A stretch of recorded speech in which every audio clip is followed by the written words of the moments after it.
Hello বন্ধুরা, welcome back to Bengal flavours. আজকের একটা দারুণ মাছের রেসিপি নিয়ে চলে এসেছি। আজকে বানাবো রুই মাছের কালিয়া। তো চলুন শুরু করা যাক। তো কড়া গরম করে প্রথমে আমি দিয়ে দিয়েছি সর্ষের তেল। যতটা পরিমাণ লাগবে ততটা পরিমাণ, আমি এখানে বড় চামচের 2 চামচ তেল দিয়ে দিয়েছি। রুই মাছগুলো এবার ভালোভাবে ভেজে নেব। রুই মাছগুলোকে আমি নুন আর হলুদ মাখিয়ে 5 মিনিটের মতো রেখে দিয়েছিলাম। তো আমি দুটো ভাগে এটাকে ভেজে নিচ্ছি।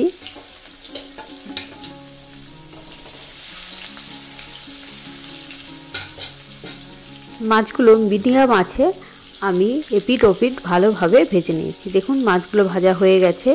এবার এগুলো আমি তুলে নেব। বাকি মাছগুলো ঠিক একইভাবে ভেজে আমি তুলে নেব।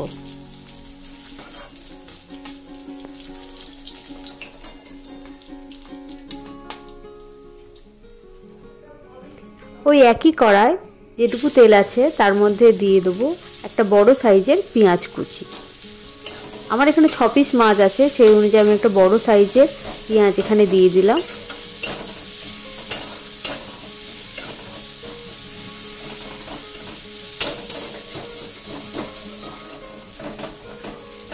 তো পেঁয়াজগুলো ভালোভাবে ভাজা হয়ে গেছে। এবারে এর মধ্যে দিয়ে দেবো কাঁচা লঙ্কা, আদা আর রসুন বাটা। আমি এই তিনটে একসাথে মিক্সারে বেটে রেখেছিলাম, সেটা এর মধ্যে দিয়ে দিলাম। এটাও ভালোভাবে কষিয়ে নেব পেঁয়াজের সাথে।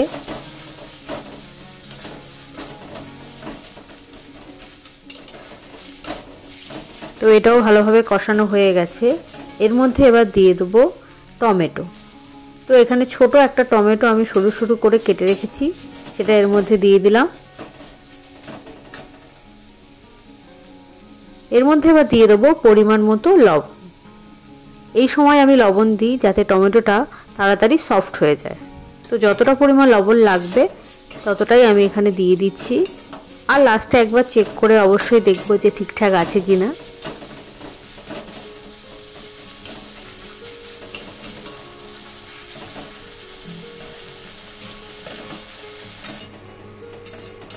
টমেটো অনেকটাই সফট হয়ে গেছে। এরপরে এর মধ্যে দিয়ে দেবো বাকি মশলাগুলো। এর মধ্যে দিয়ে দেবো হলুদ গুঁড়ো, জিরে গুঁড়ো আর কাশ্মীরি লঙ্কা গুঁড়ো। কারণ আমরা পেস্টে ব্যবহার করেছি কাঁচা লঙ্কা। আপনারা চাইলে অল্প একটু গুঁড়ো লঙ্কাও দিতে পারেন যারা ঝাল বেশি খান।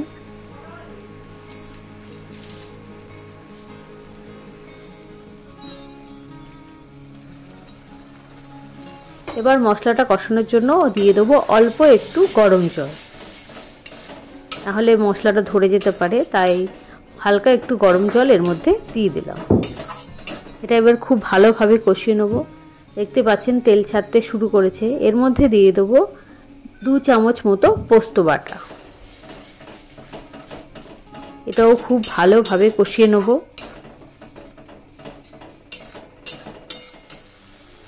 তো দেখুন আমাদের কষানো হয়ে গেছে, তেল ছাড়তে শুরু করে দিয়েছে। এর মধ্যে এবারে দিয়ে দেবো পরিমাণ মতো গরম জল। যতটা জল লাগবে ততটা পরিমাণ গরম জল দিয়ে দেবো। তো আমি এটা খুব বেশি পাতলা করব না, একদম মাখা মাখা করব, তাই আমি খুব অল্প পরিমাণে জল এখানে দিচ্ছি।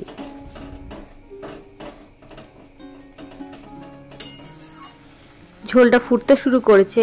এর মধ্যে এবার ভাজা মাছগুলো দিয়ে দেবো। তো রান্না খুব বেশি আর বাকি নেই।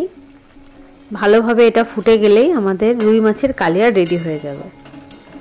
তো মাছগুলো একটু হালকা হাতে আমি নেড়ে দিলাম। এবার ঢাকা দিয়ে দেবো 5 মিনিটের জন্য। 5 মিনিট হয়ে গেছে। দেখুন আমাদের রান্না কমপ্লিট। ছড়িয়ে দেবো গরম মশলা। তো তৈরি হয়ে গেল আমাদের রুই মাছের কালিয়া। এই রেসিপিটি যদি আপনাদের ভালো লেগে থাকে তাহলে লাইক করবেন, কমেন্ট করে আমাকে জানাবেন, শেয়ার করবেন। আর নতুন বন্ধু হলে প্লিজ চ্যানেলটিকে সাবস্ক্রাইব করে পাশে থাকবেন। আর নতুন আপডেট পেতে পাশে থাকা বেল আইকনটি প্রেস করবেন। Thank you.